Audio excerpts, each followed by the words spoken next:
وَلِلَّهِ غَيْبُ السَّمَاوَاتِ وَالْأَرْضِ، اور اللہ تبارک و تعالیٰ کے پاس آسمان و زمین کی غیب کی خبر ہے۔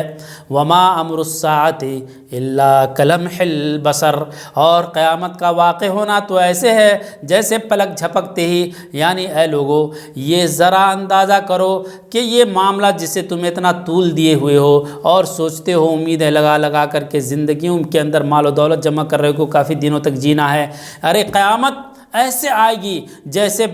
پلک جھپکنے کا بھی موقع نہیں ملا اور قیامت آ پڑے گی۔ او ہوا اقرب، یا پلک جھپکنے سے بھی زیادہ قریب ترین وقت میں قیامت آنے والی ہے۔ ان اللہ علی کل شیء قدیر، بے شک اللہ تبارک و تعالی ہر چیز پر قادر ہے۔ اسی طرح سے اللہ جل شانہ سورہ فاطر کے 38 نمبر کی آیت میں فرماتے ہیں ان اللہ عالم غیب السماوات والارض انہ علیم بذات الصدور، بے شک اللہ تبارک و تعالیٰ ہی آسمان و زمین کے غیب کو جاننے والی ذات ہے، بے شک وہ تو سینوں کے بھیدوں کو بھی خوب جانتا ہے۔ نیز اللہ تعالیٰ نے سورہ طٰہٰ کی 110 نمبر کی آیت میں فرمایا یعلم ما بین ایدیہم وما خلفہم ولا یحیطون بہ علما، جانتا ہے وہ اللہ تبارک و تعالیٰ کی ذات جو اس کی مخلوق کے آگے پیچھے کی باتیں ہیں، جو مخلوق کے آگے اور پیچھے ان تمام کو جانتا ہے۔ ولا یحیطون بہ علما، اللہ تبارک و تعالیٰ بڑی وضاحت کے ساتھ نبی کریم صلی اللہ علیہ وسلم کے علم غیب نہ ہونے کی بتلا رہے ہیں۔ فرمایا اللہ تعالیٰ نے سورہ انعام کی 50 نمبر کی آیت میں قُل لَا أَقُولُ لَكُمْ عِنْدِي خَزَائِنُ اللَّهِ، کہہ دیجئے نبی کریم صلی اللہ علیہ وسلم میں یہ نہیں کہتا کہ میرے پاس اللہ تعالیٰ کے خزانہ ہے، اور میں ولا عالم الغیب، غیب بھی نہیں جانتا، ولا اقول لکم انی ملک، اور میں تم سے یہ بھی نہیں کہتا کہ میں فرشتہ ہوں، ان اتبع الا ما یوحی الی، میں تو اسی کی پیروی کر رہا ہوں جس کی وحی میرے طرف کی جاتی ہے۔ قل هل یستوی الاعمی والبصیر، کہہ دیجئے نبی کریم صلی اللہ علیہ وسلم کیا جو نابینا ہے اور جو بینا ہے وہ برابر ہو سکتے ہیں؟ افلا تتفکرون، کیا تم لوگ غور و فکر نہیں کرتے؟ یعنی اللہ کے سوا سب کے سب نابینا ہیں، اور اللہ ہی تبارک و تعالیٰ دیکھنے والی ذات ہے، سننے والی ذات ہے۔ نیز اللہ تبارک و تعالیٰ نے یہ تنبیہ کیا ہے، یہ خبر دی ہے کہ اللہ کے سوا کوئی غیب کو نہیں جانتا ہے، اور نبی کریم صلی اللہ علیہ وسلم کے بارے میں یہ تنبیہ کی ہے یا ایھا النبی لم تحرم ما احل اللہ لک تبتغی مرضات ازواجک واللہ غفور رحیم، اے نبی کریم صلی اللہ علیہ وسلم آپ اس چیز کو اپنے اوپر حرام کیوں کر رہے ہیں جسے اللہ تعالیٰ نے آپ پر حلال کیا ہے؟ آپ کیا اپنے بیویوں کی خوشیاں چاہتے ہیں؟ اور اللہ تبارک و تعالیٰ بہت ہی بخشنے والا، نہایت ہی رحم کرنے والا ہے۔ یعنی اللہ تبارک و تعالیٰ نے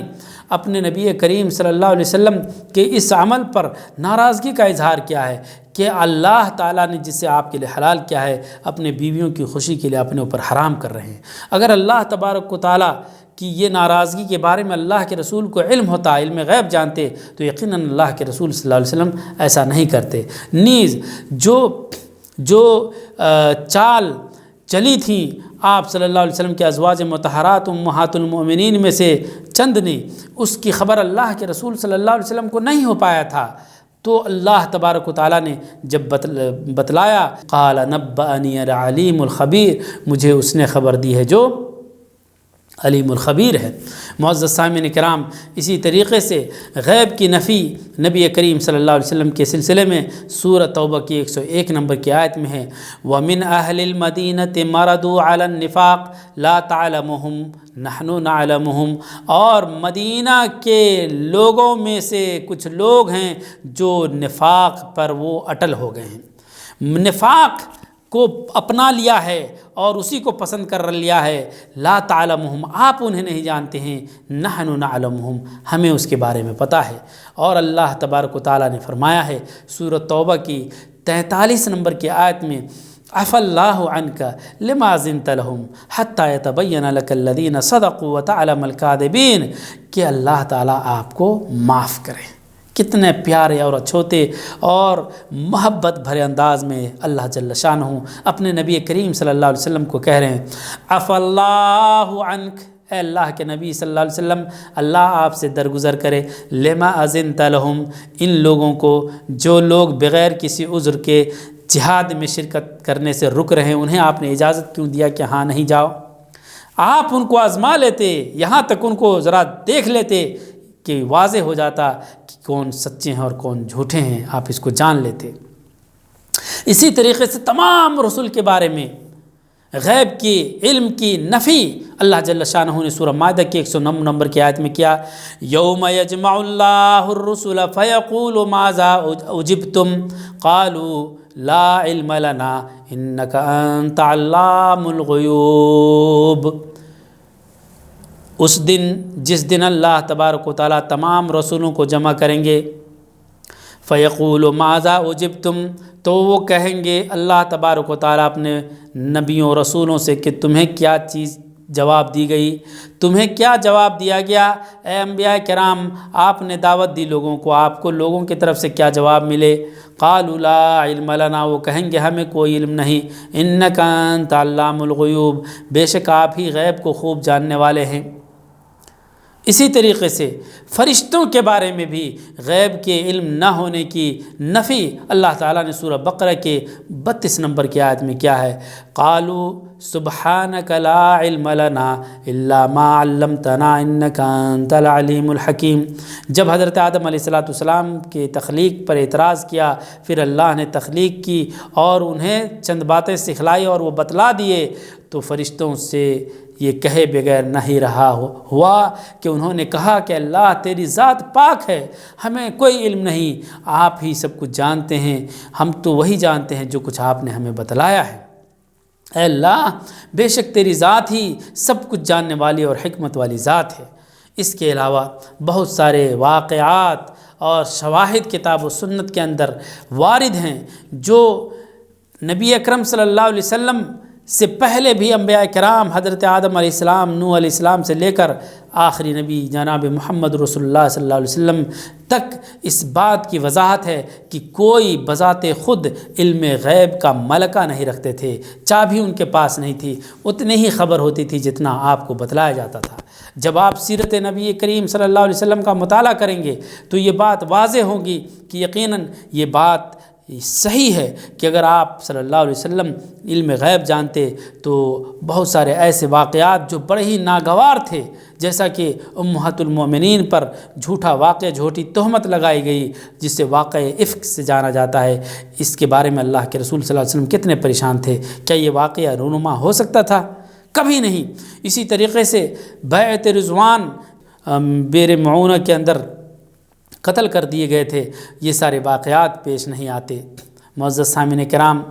اللہ کے رسول صلی اللہ علیہ وسلم نے فرمایا ہے، صحیح حدیث ہے، لا تطرونی کما اطرت النصارى عیسی ابن مریم، کہ تم لوگ ہمیں حد سے زیادہ آگے نہ بڑھاؤ جس طریقے سے نصارہ نے اپنے نبی حضرت عیسیٰ ابن مریم کو حد سے آگے بڑھایا کہ انہیں ثالث الثلاث یعنی تین خداؤں کا ایک خدا قرار دے دیا، یعنی اللہ کے درجے کو پہنچا دیا۔ آپ قرآن کریم کی آیت پڑھیں، حضرت عیسیٰ علیہ السلام مردوں کو زندہ کرتے تھے، حضرت عیسیٰ علیہ السلام برس والے بیماری کے لوگوں کو ہاتھ پھیرتے تو ان کو شفا مل جاتی تھی، حضرت عیسیٰ علیہ السلام چڑیے کو مٹی سے بناتے اور اس میں پھونک مارتے تو چڑیا حقیقی معنوں میں ہو جاتا اور اڑنے لگتا تھا۔ یہ سارے معجزات بڑے بڑے تھے جو انسانوں کو دنگ کر دینے والی ہے، لیکن تمام باتوں کے ساتھ اللہ تبارک و تعالیٰ نے خود عیسیٰ علیہ السلام کی زبان یہ لگائی ہے، بِإِذْنِي وَإِذْ تَخْلُقُ مِنَ الطِّينِ كَهَيْئَةِ الطَّيْرِ بِإِذْنِي فَتَنْفُخُ فِيهِ فَتَكُونُ طَيْرًا بِإِذْنِي، کیا آپ جب چڑیے کی ہیئت کی مٹی سے خول بناتے تھے اور روح پھونکتے تھے تو وہ چڑیا ہو جاتی تھی، بِإِذْنِی میرے حکم سے، یعنی اللہ کے حکم سے۔ وَإِذْ تُخْرِجُ الْمَوْتَى بِإِذْنِی جب آپ مردوں کو نکالتے تھے، کیسے؟ بِإِذْنِی اللہ کے حکم سے۔ تو میرے بھائیوں یہ سارے معجزات ہیں جو نبی انبیاؤں پر اللہ تبارک و تعالیٰ نے وہ آشکارا کیا، واضح کیا، تاکہ وہ لوگ جو اللہ پر ایمان نہیں لاتے ہیں ان معجزات کے ذریعے انہیں اس بات کا یقین ہو چلے کہ یقیناً یہ اللہ کے نبی ہیں جنہیں اللہ تعالیٰ نے بھیجا ہے۔ معزز سامعین کرام، امہات المومنین عائشہ رضی اللہ تعالیٰ عنہ فرماتی ہیں، صحیح حدیث ہے کہ جس کسی نے اللہ کے رسول صلی اللہ علیہ وسلم کے غیب کے خبر جاننے کے بارے میں اقرار کیا تو وہ شخص جھوٹا ہے، کیونکہ اللہ کے رسول صلی اللہ علیہ وسلم کی ذات وہ ہے جنہوں نے خود اپنے بارے میں کہا ہے کہ وہ غیب نہیں جانتے تھے، غیب تو صرف اللہ تعالیٰ کی ذات جانتے تھے۔ آپ اس واقعے کی طرف متوجہ ہوں جو مدینہ منورہ کے اندر چھوٹی چھوٹی بچیاں نبی کریم صلی اللہ علیہ وسلم کے پاس آئیں اور وہ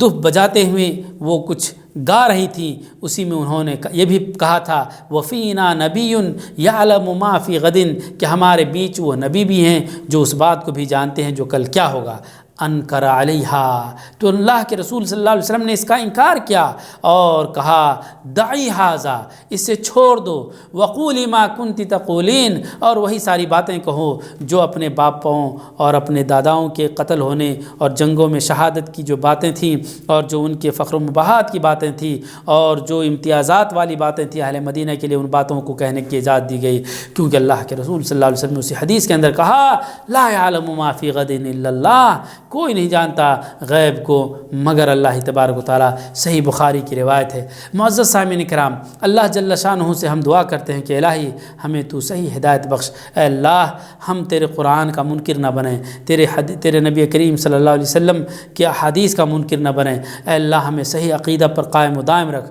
معزز سامعین کرام، یہ آیات اور احادیث ہم نے جو ذکر کیے ہیں، حوالے اور آیات نمبر ذکر کیے ہیں، آپ اسے برائے مہربانی کھولیے اور پڑھیے اور اپنی ذات اور اپنے نفس اور اپنے عقل کا استعمال کرتے ہوئے ان باتوں پر غور کیجیے۔ وہ اس لیے کہ میرے بھائیوں سارے زندگی کی ساری محنت ایک طرف، لیکن ایک چھوٹی غلطی شرک کی اگر ہو گئی تو وہ سارے کے سارے اعمال صالحہ اور نیکیاں ہماری برباد ہو جائیں گے۔ اللہ تبارک و تعالی ہمیں اور آپ کو بچائے، آمین۔ وصلی اللہ علی نبینا محمد۔ السلام علیکم۔